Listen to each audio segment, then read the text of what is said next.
Inspiring interviews with today's top landlords. This is the Rental Income Podcast. And now, Dan Lane. So guys, why don't we start off talking about your rentals? What have your rentals done for you? How have they improved your life? Rental properties have given us the time back to focus with our family and our kids. We have 2 children, a 4-year-old and a 1-year-old, and we're able to decide our own schedule. And yes, there's a lot of commitment that goes into the rental properties, but it's up to us when we do that. Okay. I'm able to stay home with the kids and spend my time with them, but also get a break from them as well, which is sometimes nice. Good sense of balance, yeah. Joining us on the podcast today from Lexington, Kentucky is a husband and wife team, KC and Kaysie Massie. That's right, they both have very similar names, but they have built a rental portfolio that nets them about $15,000 every single month after they pay all of their expenses, their mortgages, repairs, anything else that might come up. They're walking away with just about $15,000. And on the podcast today, we're going to talk about their portfolio. We'll see exactly what they're buying.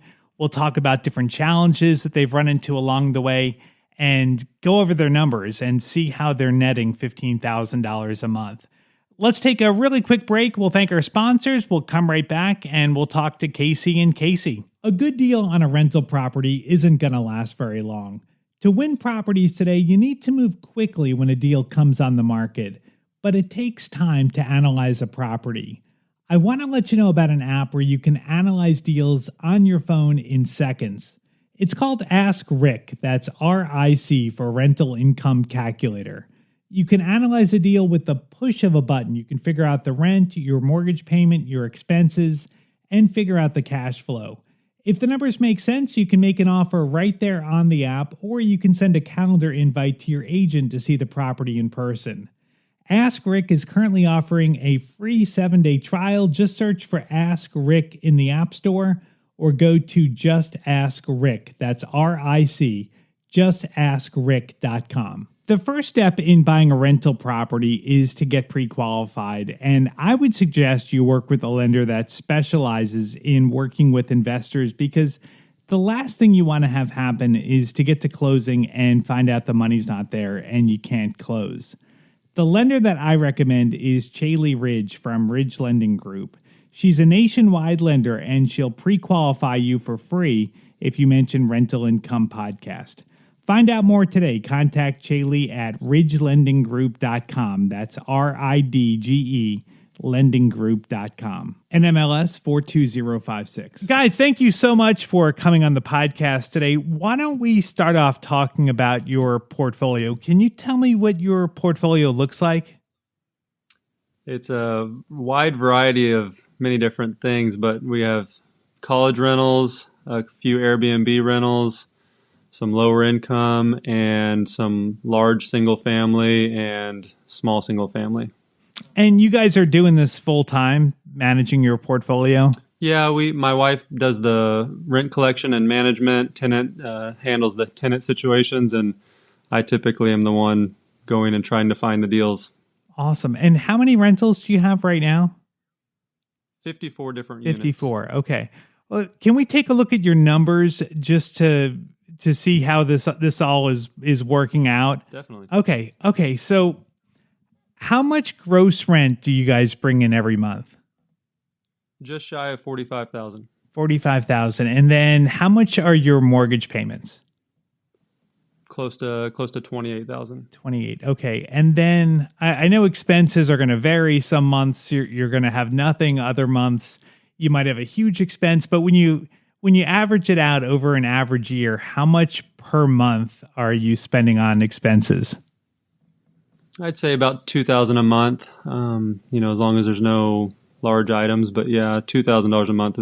If we do a typical flip or turn of a property, we'll do the basic things like paint. And if we've already done the floor, then we don't have to go back and do that. We always put vinyl plank in to prevent, maintenance every time. Awesome. Okay, so your expenses, your fixed expenses there, your mortgage payment at $28,000, your repairs at $2,000, so that puts you at about $30,000 a month in fixed expenses. So that leaves you about $15,000 a month in profit or cash flow. Yes, sir. That is great. That is great. So tell me about your lifestyle. I'm really interested to hear how the rentals have improved things. So like, what's a typical day like for you guys? I mean, typically it's not too high maintenance for me. I mean, the first of the month is always a little crazy, making sure I'm tracking who's paying what goes into the right bank account.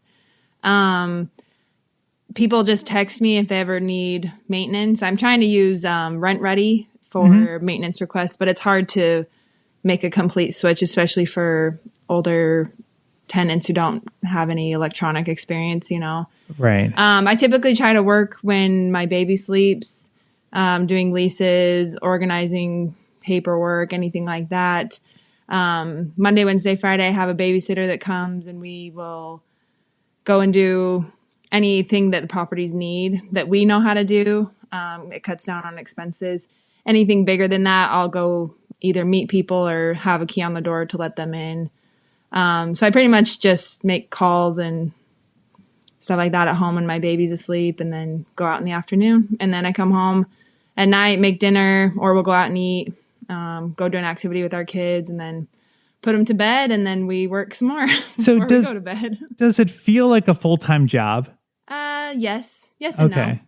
Okay. But it's a full-time job that you want, and you're your own boss, right? So it's like she comments on very often how she likes that she gets to contribute to the family, and she, you know, obviously being a mom, she's worth way more than I am. But she's able to also get that balance where she can go out and contribute in another way. And she really has taken a passion to it. You know, you have to love it, because there's some wives that they are better in other things, but it's something my wife, she really wanted to contribute. Right. And she found she was good at this. So she was way better than I was at handling calls, because I would, you know, want to sell every property when something happens, but she's very level-headed, so it helps. Yeah. So how do you guys split the work? Like, so it sounds like Kaysie, female Kaysie, is doing a lot of the day-to-day management. So then Kaysie, the male, how do you, like, I guess, like, what are you doing on a daily basis with the rentals? She'll allocate or delegate to me some roles. You know, she'll say, "Can you go do this? Can you go do that?" She'll do all the showings. She likes to be. It's hard when you have two different people doing showings, so she's specifically doing that. And it's also, we made the mistake of having people have my number, because they'll text me a request or ask for me to fix something, and I'll just space it. I'll forget to forward it on. So we always have maintenance, repairs, or rent and showings all go through my wife. And then if it's like, she can then assign me to go do, like, hey, go change this air filter. Hey, can you go, put a lock on this door so I can have a worker get in there. So we'll have those little code locks, door hangers, and we'll put those if a maintenance guy needs to get in. And so it's just having a good system. You know, once you have your system down, she can delegate the things that she doesn't need to be there for. That's smart. So you guys are doing different things, so you're not stepping on each other's toes. You have a real defined role in the business. And we had to get there, because it at the beginning, it was through a lot of frustration where I messed things up or things were forgotten. And so she kind of just took the reins and said, this is how we're going to do it. I'll tell you when you need to go do something, not to be, in control, but just to, at the same time, have a grasp on things. So do you guys ever have disagreements, or is it ever difficult, having to work together and have your day-to-day landlord hat on, but then also be a married couple? Like, is that ever, do you ever have disagreements or like difficult situations? I'll let my wife answer that one. I'll pass that. Oh, we never fight. Just kidding. We do have our disagreements. It's usually over the big things, I think. I'm the type of person that likes to repair it or totally replace it and then be done with it, not have to worry about it breaking again. And my husband's not that way. And so I think that's kind of where we disagree the most when it comes to that. I need to get that abundance mindset better, because my wife has that down to a T. It's like, if you spend it, it'll always come back. And I'm like, no, you don't want to spend it. You got to keep it. So It's a very different mindset for me being a finance major. And, I'm not super obsessed with numbers, but the numbers I'm obsessed with are the ones that are going out. So if something's getting spent, I kind of nickel and dime a little too much, but my wife, if she had her way, everything would just be brand new and she'd get a lot less phone calls. Sure. And that makes perfect sense. Now, tell me about your living situation, because I think this is interesting. So you guys have an incredible amount of monthly cash flow, but tell us about your living situation.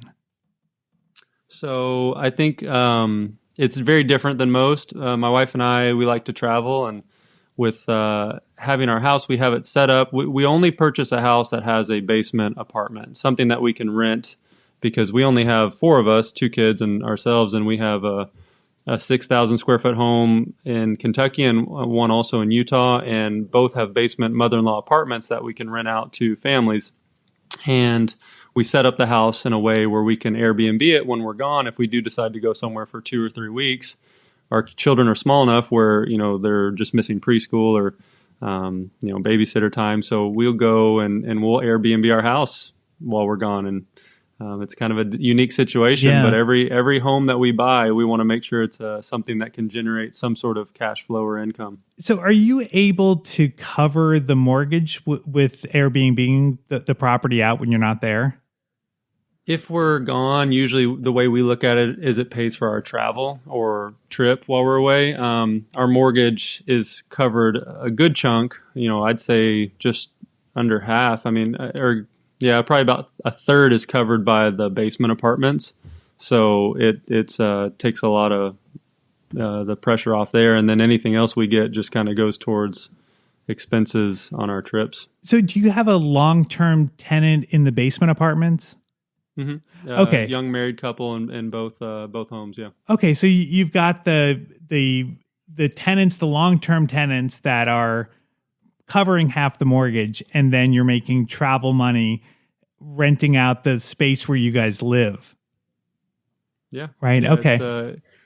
We spent 3 weeks in Bali. We spent 2 weeks in Europe. We've done Asia, multiple times, but it's a lot of fun. It's a lot of fun. Obviously 2020 was a little different. It's the first year we didn't actually Airbnb our house at all, but it was still okay because we now live close to our rentals, and we were able to just do our job and make sure all the tenants were well taken care of, and we try to be as good a landlord as we can be. So living in 2 different locations, does that make the management difficult? Like when you're out of town, when you're not close by one of the rentals? I feel like we have enough people that if we were out of town, like we did this long term for so long, or long distance for so long, that we have enough people, if there was something that was an emergency, we could easily call on them and they would go and help us. Typically our maintenance requests are small things, like I have a hole in my wall that's not going to affect anybody's living time. So when we come back from our vacation, we'll get over there and fix it from there. But typically it's not anything of an emergency. Mm-hmm. We going back to the Airbnb question, our Utah home, since we're here now more often, then our Utah home definitely more than covers the mortgage. We actually have we rent it long-term furnished now to a family that moved from their state to Utah, and they use it as a full-time rental, but we left it furnished and incorporated that into the rental. So it does more than cover the mortgage over there. Wow. For sure. And it's all because of the rentals. I mean, the reason you guys are able to live in 2 cities like this is because of the rentals, right? Mm-hmm. Yeah, definitely. My job also being as a sales rep, it's more freeing for me, and I can kind of work wherever I'm at, but it does definitely make it much more flexible. If we want to live somewhere else, we can, as long as the rentals are well taken care of, we are comfortable to go. Yeah, it's so inspiring to see that this is possible. So now let's talk about your portfolio. So you mentioned that you have different types of rentals. Why did you do that? Like, why not just focus in on one type of property? Why do you have multiple types of properties? So in college, everything I listened to, whether it be, any sort of investment strategy, it talks about diversification. And so when we first got into it, we wanted to get some, create a portfolio. And then it's not that we would get bored or anything with it, but we would just say, oh, that seems interesting. I want to learn that now. And kind of each opportunity that presented itself, it's just another way to learn and master this profession. Because our goal is to be a professional at real estate, a professional at whatever we do, be the best you can. And so we haven't tackled anything really big. Our biggest small apartment is 10 units, but our next goal would be something larger scale, mobile home park, or, a larger apartment complex or commercial. We haven't done any commercial yet. Everything we do is multifamily or single family, but it was originally a plan was to diversify our portfolio because there was a investor friend of ours that recommended he had some single family homes to offset his multifamily just in case if a market was to shift or turn. And so I like that idea. And so I just kind of have been accumulating different types of assets and just to protection method of some sorts. Hopefully it protects us in some sort of downturn, but we've kind of learned it all. And they're all a little different, right? College rentals, they're going to turn during the summertime. So your summer's really busy. Single family, you don't have to turn as often. Airbnbs every week. And Airbnbs every couple days. Yeah. Right. So you're always doing something, but it's not always it's not all Airbnbs where you're answering, 50 emails a day. It's kind of a balance. How are you guys financing the properties? Like did you have to come up with like a huge amount of money for down payments for all these properties? I'll share a story on that one. So typically what we do is the 20% down, and it's really good to have a good connection with a local lender because once you max out on your fixed rate loans, you want to have a good connection and a relationship with a local lender that can do some in-house loans. So now everything we do is in-house lending with a local bank and we have a good relationship with, and it's never an issue purchasing, and we can purchase pretty quickly now. But originally, it was 20% down, 30-year fixed, and we kind of want to keep those, obviously, because those aren't going to adjust. The ones we have, the new ones we purchased, since we're over the 10 minimum or maximum of fixed rates, are 5-year ARMs, so they can technically start adjusting, as in a way, each as 5 years come up. But one thing, we've only ever sold 2 properties, and when we did, it was always the 1031 exchange into more property. Recently, we sold a condo. Our first home we ever bought was out west about 8 years ago, and it appreciated so much. We bought it for $200. We sold it for just over $300, and we had about $160,000 in equity. And we were able to take that $600 a month in cash flow, because it was cash flowing pretty well for Utah standards. We sold that and took all that equity in and bought a 10-plex locally, and we bought 2 duplexes because we had an owner finance deal where he was able to accept less than the 20%. He was accepting like 7 or 8%. And we were able to get 14 new units from that one sale and went from $600 a month in cash flow to $6,000 more in cash flow with that one incredible transaction. Yeah, and so nothing out of pocket from our, maybe it was about $5,000 out of pocket that we had to come up with, but yeah. Yeah, I love hearing stories like that because that's the kind of thing that you can't plan. Like you have to basically just get started and just have faith that everything's going to work out, because in your wildest dreams when you bought that first condo, like did you think that this would appreciate as much as it had and that it would lead to you being able to add so much cash flow to your portfolio? Honestly, the only reason why I bought that was to kind of show a commitment level to my girlfriend at the time, who's now my wife. So it was a really good decision, but it was a bank-owned property that I thought it was cool, it was nice, but I didn't think I was getting a killer deal at the time. I just needed to have a house in Utah, and so I went and, made it happen. And it was, never did I imagine it would then get me $1 million worth of real estate with one transaction, because I could use that equity to leverage into more stuff. Mm-hmm. Right. I didn't want to sell it. It's like it's a kind of at a special place in my heart, but at the same time, it didn't make sense to keep it as a rental because the HOA fee had gone up. almost doubled, and it just wasn't, the equity wasn't being well utilized. So that's what made us sell that one. So for the apartment building that you ended up buying, was that building occupied when you bought it? It was, yeah. So it was fully occupied. I think one open? One was empty. One was empty. So 9 of the units were rented and needed a new roof and had the window. The things we always look for is windows, roof, and HVAC. Floor and paint, we have good setups where we can get those changed pretty quick. We've gone through a lot of bad work crews, but we found some good ones that we really like. So we're not worried about those items, but the big items, it already had new windows, but it did need a new roof. So we used that in negotiation. And then when we had the roof looked at, our roofer said, hey, I think there's some storm damage up here. I think insurance will cover it. So a month later, insurance actually put a new roof on it. We only had $1,000 deductible. So it worked out really well. And we got good tenants in there, moved out some bad ones. Sometimes that happens where you inherit some bad ones and you just give them a 30-day notice when they're month to month and raise the rent, fix it up a little bit, and it's doing very well for us. That's something I think about a lot is, would I rather have a property vacant when I buy it so I can pick out a tenant that I think is going to be good? Or is it better to buy a property that already has a tenant that you don't know if they're going to be good or not, but you do have cash flow on day one when you close and that tenant's in there? Do you guys have a preference? Like, would you rather have it vacant and pick your own tenant, or would you rather have that cash flow from day one?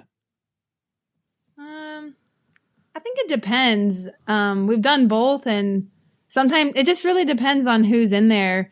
With the 10plex that we were just talking about, it seems like when you kind of go in with high standards, like we had a tenant just 2 months ago text me, I'm done.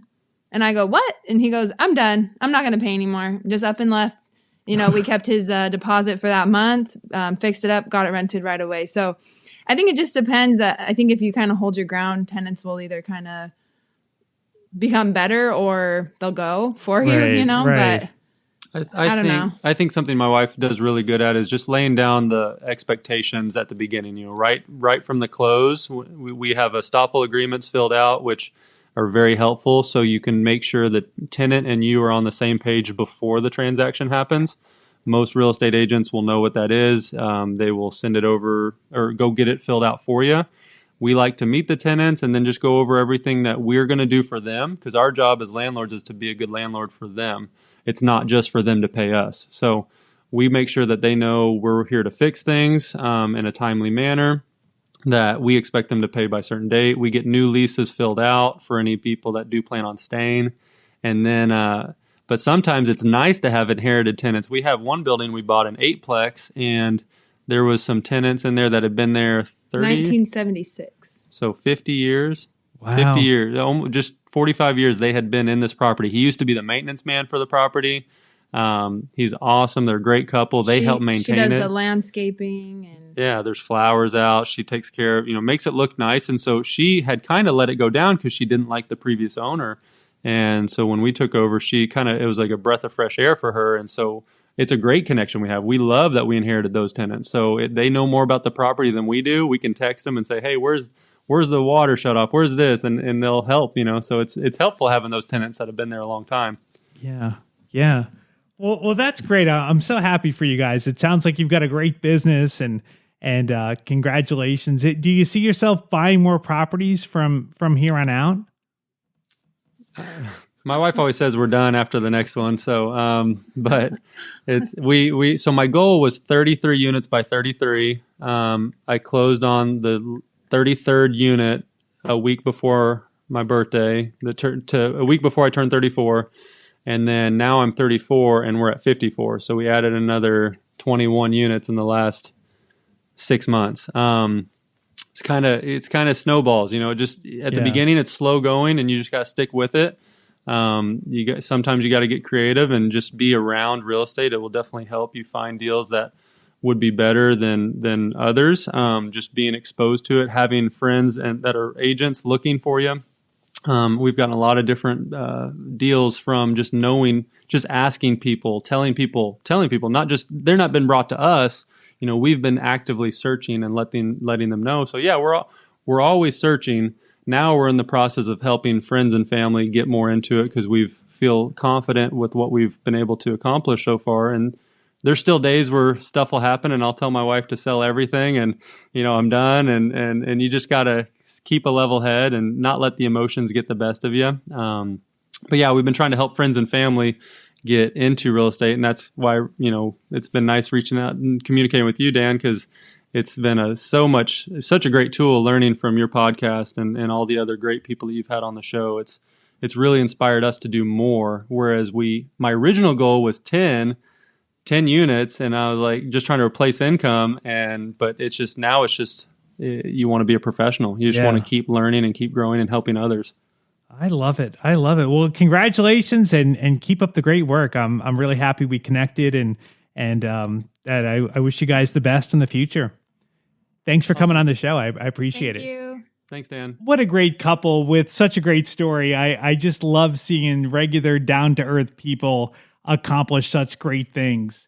If KC and Kaysie inspired you and you're ready to buy your first rental or you want to add to your portfolio, the lender that I recommend is Chaley Ridge from Ridge Lending Group. She's a nationwide lender and she specializes in helping investors finance rental properties. She has a ton of different loan programs and she can find something customized to you for your situation.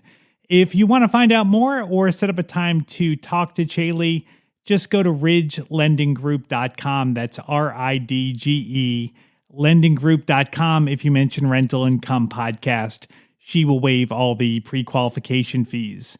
NMLS 42056. Thank you so much for listening to the podcast today. We'll be back with a new episode on Tuesday. My name is Dan Lane, and this has been the Rental Income Podcast.